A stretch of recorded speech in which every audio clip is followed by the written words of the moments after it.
Learning physics, motion in a straight line. The topic है instantaneous velocity and speed. Instantaneous velocity. The velocity at an instant is defined as the limit of average velocity. खास बात है average velocity. As the time interval delta t becomes infinitesimally small. तो खास बात यहाँ पे ये है कि जो हम बात कर रहे हैं delta x by delta t की, मीन्स वेलोसिटी एवरेज वेलोसिटी है, लेकिन डेल्टा टी की वैल्यू बहुत स्मॉल है, मीन्स टेंड्स टू जीरो। इसको यदि हम लिखना चाहें तो लिख पाएंगे instantaneous velocity v is equal to limit delta t tends to zero delta x by delta T.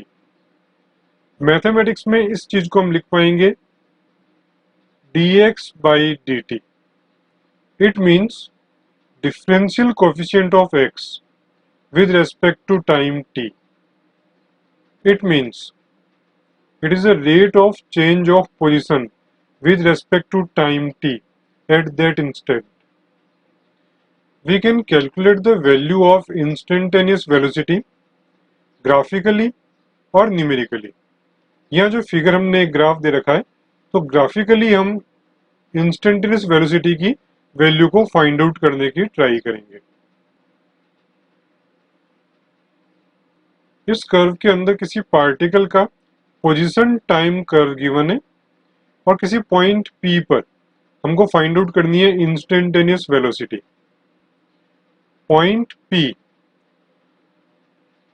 Position is at time 4 second.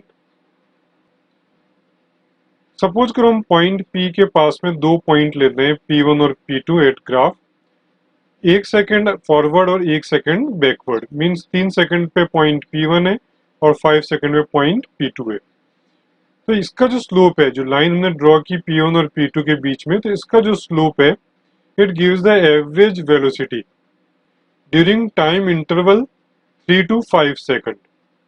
Exact point P पे हमको यदि इंस्टेंटेनियस वेलोसिटी की वैल्यू फाइंड आउट करनी है तो P1 और point P2 को थोड़ा नजदीक लेके आएंगे। तो सपोज करो पॉइंट हमने चेंज कर दिए और P के हम नजदीक लेके आ गए। These points are Q1 and Q2। Time interval हो गया 3.5 to 4.5। तो slope of Q1 Q2 gives the average velocity between time 3.5 to 4.5 second. थोड़ा और नजदीक लेके आ जाते हैं, T1 और T2 पॉइंट P है बीच में दे रखा है, तो स्लोप इस केस में gives the average velocity between time 3.75 to 4.25 second. When we are talking about delta t tends to 0, इसका मतलब उसी पॉइंट की हम बात कर रहे हैं, तो उस पॉइंट पे जो स्लोप आएगा वो एवरेज वेलोसिटी या ये कह सकते हैं कि इंस्टेंटेनियस वेलोसिटी डिफाइन कर रहा है उस पर्टिकुलर इंस्टेंट पे, क्योंकि डेल्टा टी की वैल्यू हमने 0 एज्यूम की है, means tends to 0. It means slope on position time curve at a point gives the value of instantaneous velocity at that point. तो the instantaneous velocity की value हमको find out करनी है graphical method से, mean slope का use करके, तो इतना इजी टास्क नहीं होगा। तो अधिकतर हम यूज करते हैं numerical method to find the instantaneous value. Numerical method को समझने के लिए हमको कर्व की इक्वेशन मालूम होना चाहिए। तो कर्व की जो इक्वेशन है वो गिवन है x इक्वल टू 0.08 t की power cube. If you wants to calculate average value means delta x by delta t for the time interval t1 3 second and t2 5 second. तो 3 second पर position, 5 second पे position of particle, ये value जब यहाँ put करेंगे और delta x by delta t को calculate करेंगे तो उस केस में हमको एवरेज वेलोसिटी मिलेगी। वो वैल्यू फर्स्ट केस में आपको मिल रही है 3.92 मीटर पर सेकंड। यदि हम पोजीशन चेंज करते हैं Q1 और Q2, तो सेकंड केस के अंदर डेल्टा टी की वैल्यू हो गई 1 सेकंड। हमने T1 और T2 यहाँ पे ले लिया 3.5 टू 4.5 सेकंड। उस केस के अंदर x1 और x2 की वैल्यू जो आपको मिल गई। Again delta x by delta t को हमने कैलकुलेट किया for time interval 3.5 to 4.5 second, तो वैल्यू मिल गई 3.86 मीटर पर सेकंड। सिमिलरली यदि हम कैलकुलेट करते हैं तो फाइनली बहुत कम टाइम इंटरवल के लिए, जो हमने मान लिया 0.01 सेकंड, उसके लिए वैल्यू मिलती है 3.84 मीटर पर सेकंड।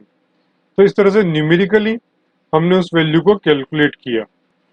लेकिन यदि हम यूज करते हैं डिफरेंशियल कैलकुलस का मेथड, तो एक फॉर्मूला, कुछ फॉर्मूले आपको याद करने पड़ेंगे। उसमें एक फॉर्मूला मैं यहाँ पे लिख रहा हूँ। यदि हम लिखते हैं डी एक्स की पावर एन